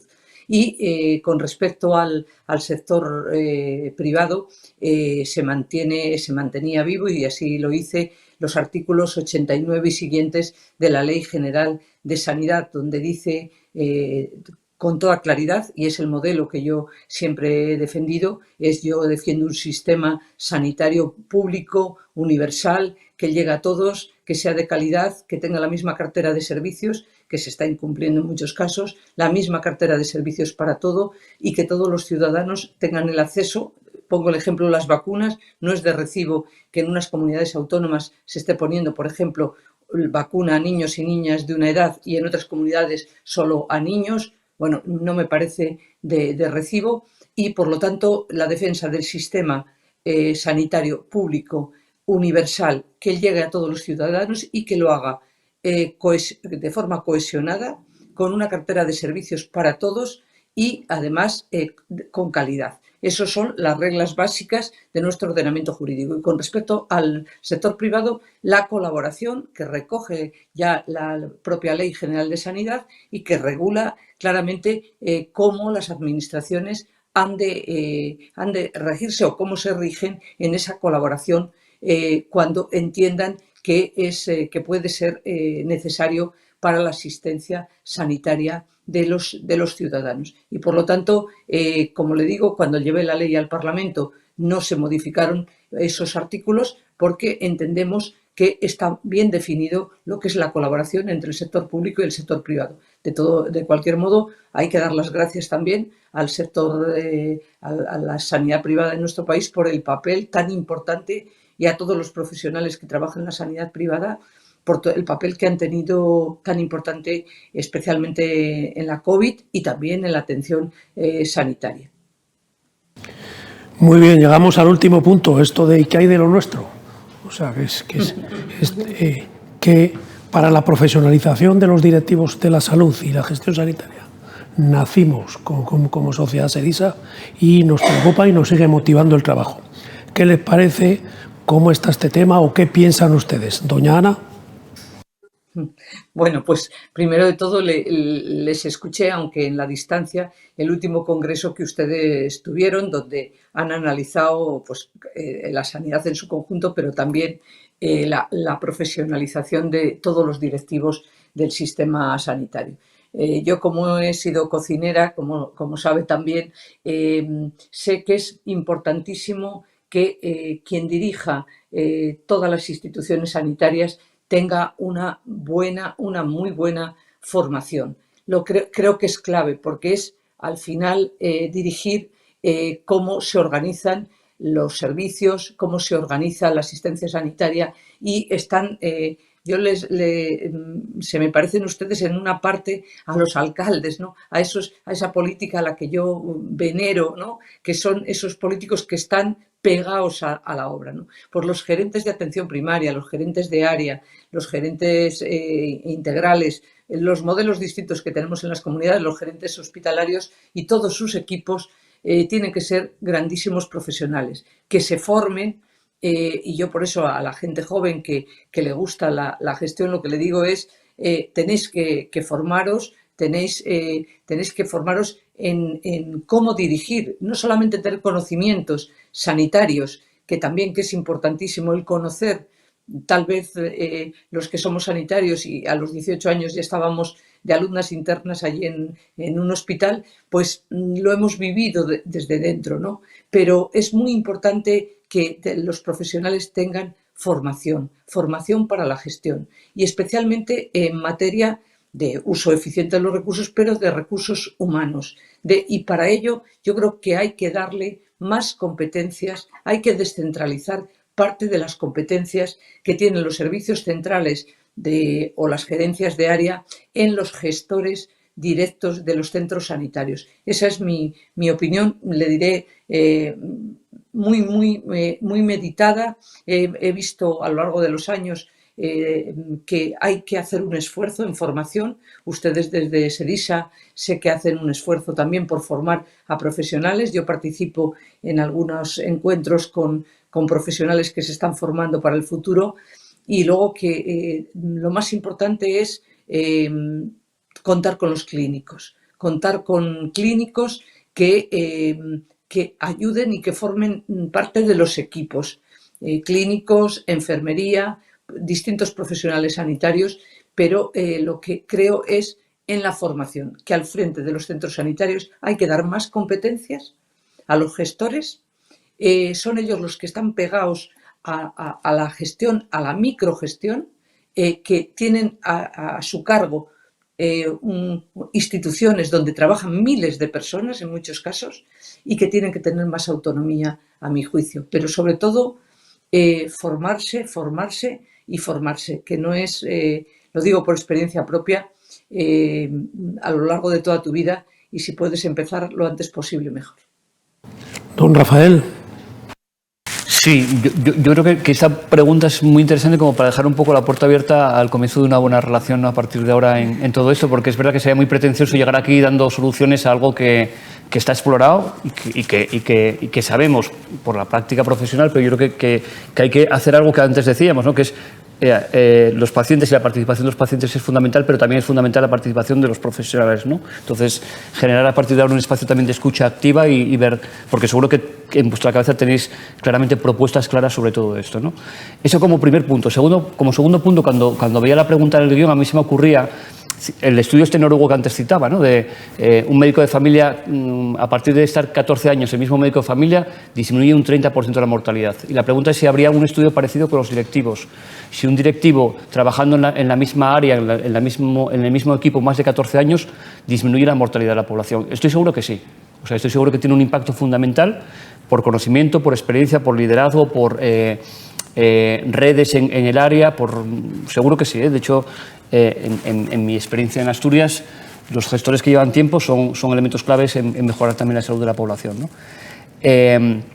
Hay un tema importante, creo, que es más allá de la formación, que desde luego que es fundamental, que supongo que también ocurre en vuestro sector, que nosotros lo hemos visto mucho en salud pública y en primaria, que son los dos campos que más conozco, que es la pérdida de generaciones de profesionales, ¿no? Ha habido un vacío y una pérdida de generaciones de profesionales y no ha habido liderazgos. Es decir, seguimos arrastrando a veces los ciertos liderazgos antiguos de profesionales, pero no ha habido ese recambio generacional por diferentes motivos.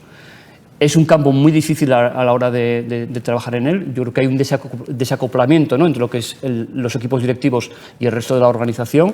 Y a veces, el ejemplo que ponía antes, ¿no?, la buena experiencia de trabajo que hemos tenido en Asturias en la pandemia ha sido porque todas las personas han hecho buenas cosas en todos los sitios, ¿no? Desde el consejero, el presidente, los directores y los profesionales que están en clínica práctica, ¿no? Y la profesionalización aquí es fundamental, ¿no? O sea, es decir, no se puede acceder a un puesto de dirección con ciertas habilidades sociales o habilidades clínicas o demás, sino es fundamental tener formación, estabilización y solidez en el trabajo, ¿no? Por eso, porque la palabra longitudinalidad también no solamente es para los clínicos, sino también para los directivos. Doña Carmen. Pues totalmente de acuerdo con lo que se está diciendo, ¿no? La profesionalización de las organizaciones sanitarias es fundamental y obviamente de la dirección de las organizaciones sanitarias, ¿no? Y exactamente en esos términos, profesionalización no solamente en función de habilidades o a veces otras cosas, sino de capacidades, de mérito, de conocimiento y de ser profesional del tema. Al final, en el mundo de los directivos del sistema sanitario, yo creo que casi todo el mundo os debéis de conocer, ¿no?, y reconocer. Es un colectivo que necesita también de nuevas incorporaciones, pero que requerirán de un aprendizaje porque no es fácil. La profesión es un tema complejo, en cualquier empresa es complejo, la dirección y la gestión, alta gestión, pero en el mundo sanitario más, porque además los problemas de cada día son los problemas de cada día y no necesariamente son los mismos y no se pueden hacer a lo mejor proyecciones a largo plazo porque cualquier cosa puede modificar la previsión que se tenía y se han de tener pues una cierta flexibilidad y muchísima maestría para poder dirigir las instituciones sanitarias, ¿no? Por lo tanto, nosotros la apuesta es clara. Hemos intentado explicar esta tarde las propuestas y no quedan al margen los directivos, sino todo lo contrario, que son una pieza clave para la buena marcha de las instituciones sanitarias. Son fundamentales, sois fundamentales. Así que tendremos que buscar un encaje de ver cómo resolver los problemas, que seguramente podemos hablar también a partir del día 24, podemos hablar mañana también, pero con más seguridad en cuanto podamos sentarnos en una mesa. Muchas gracias. Hemos llegado al coloquio, donde están invitados todos los asistentes. Hemos recibido de los que están en casa 3 preguntas. Una me parece a mí, que ya la hemos respondido, que dice: me gustaría conocer un posicionamiento claro sobre la colaboración público-privada en sanidad. ¿Se va a seguir apostando por los conciertos? ¿Se van a potenciar o se van a recortar? Yo creo que esta está ya respondida en el punto que ha sido, pero hay otra que sondea el futuro. ¿Cuál sería la primera medida que tomaría o que plantearía en la nueva legislatura? ¿Quieres ser primera, doña Ana? Bueno, el presidente de mi partido, Alberto Núñez Feijóo, presentó hace muy pocos días que la sanidad, el proyecto para la sanidad de nuestro país. Para nosotros la sanidad es una prioridad y hemos presentado una medida inicial, una medida de choque, que es convocar de forma urgente 1000 plazas de médicos de atención primaria, porque creemos que es clave y es fundamental. Mañana se va a presentar todo el programa completo con el que nos presentamos a las elecciones, donde la sanidad es una prioridad y donde estará el programa completo, y donde una parte importante tiene que ver con los recursos humanos del conjunto del Sistema Nacional de Salud, tiene que ver con los pacientes, con las políticas de prevención, y tiene mucho que ver también con el futuro de nuestro sistema sanitario, de un sistema de calidad donde incorporemos la innovación para los pacientes, la innovación en todos los sentidos que me he manifestado anteriormente, que no podemos tener más de 600 días esperando para un fármaco, con una evaluación transparente y una evaluación por profesionales, por expertos, y, como le digo, las políticas de recursos humanos, que son la clave de bóveda de nuestro sistema sanitario, para nosotros será una de las medidas primeras y urgentes. La primera posiblemente sea el plan de choque de recursos humanos. O sea, recursos humanos es un tema prioritario ahora mismo, complejo por el tema también de las competencias autonómicas en ello, pero que haya un plan de choque consensuado a nivel estatal con comunidades autónomas, y evitando también algo que puede ser un riesgo que estamos percibiendo, ¿no? Que es un poco el tema de la competición entre comunidades autónomas para pasar profesionales de una comunidad a otra, ¿no? Eso sería la prioridad fundamental. Doña Carmen. Nosotros todas las medidas no sería una medida, sino que serían todas las medidas necesarias para garantizar un acceso en condiciones de igualdad a todos los servicios de salud y a todos los tratamientos. Y eso pues conlleva evidentemente pues recursos humanos, listas de espera, acceso a la innovación, y continuar en la línea, y sobre todo garantizar la continuidad en la línea que hemos emprendido en todas estas cuestiones. Entonces, solamente leerles una opinión que acaba de entrar: plazas MIR de familia y reducción de otras plazas MIR. La ley de la oferta y la demanda hace que no haya profesionales para todo. Dice aquí alguien que está siguiéndonos desde casa. Cumplimos con lo prometido, a -4. Estamos terminando. Muchas gracias a los tres. A ustedes. Muchas gracias a los asistentes aquí. Muchas gracias a los asistentes. Mil disculpas, compañeros, mil disculpas por estar en Pontevedra. No, nada. Gracias y que tengan todos ustedes suerte. Gracias, muchas gracias. Gracias. Adiós.